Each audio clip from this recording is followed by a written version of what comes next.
Hello student, I am Mrs Sulabha Pandey.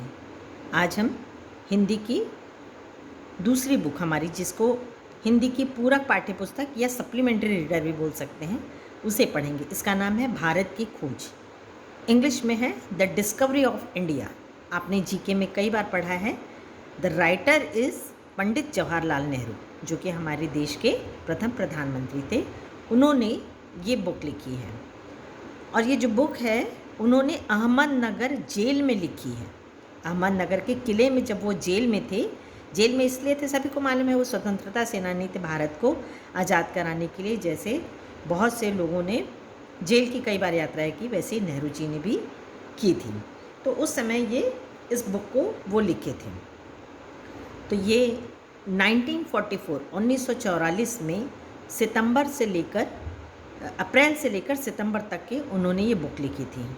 और इस book में भारत की ऐतिहासिक बातें, भारत की खोज किस तरह से हुई, भारत का अतीत कैसा था, और साथ में विश्व के बारे में भी बहुत सारी जानकारियाँ हैं। तो ये आप बुक पढ़ेंगे तो आपको बहुत ही नॉलेज भी आएगा और बहुत अच्छा लगेगा। नेहरू जी ने इसमें ये जो पहली बुक थी उनकी, वो अपनी बेटी श्रीमती इंदिरा गांधी के लिए लिखे थे, लेकिन बाद में ये सारे लोगों के लिए हो गई। और ये बहुत रोचक लगेगी आपको, इसको आप बहुत ध्यान से देखेंगे। तो चलिए हम पहले इसका पढ़ते हैं, बाद में हम आपको इसको शॉर्ट में बता देंगे। अहमदनगर का किला, ये पहला जो लिखते हैं वो लिखते हैं अहमदनगर का किला, 13 अप्रैल 1944। यह मेरी 9वीं जेल यात्रा थी। हमें यहाँ आए 20 महीने से भी अधिक समय हो चुका था।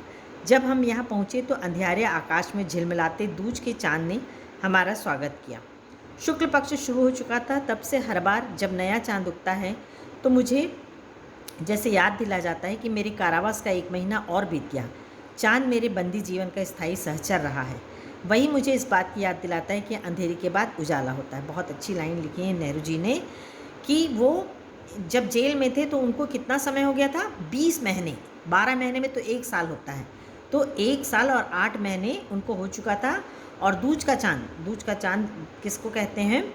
जब शुक्ल पक्ष और कृष्ण पक्ष 2 पक्ष हैं। मैंने आपको पहले भी कई बार क्लास में बताया है। तो शुक्ल पक्ष वो होता है जब बाद में पूर्णिमा आती है और पूर्ण चंद्रमा रहता है, उस समय चंद्रमा दिखाई देता है। और कृष्ण पक्ष होता है, अंधियारी समय होता है, उस समय चंद्रमा नहीं दिखाई देता और वो अमावस होता है।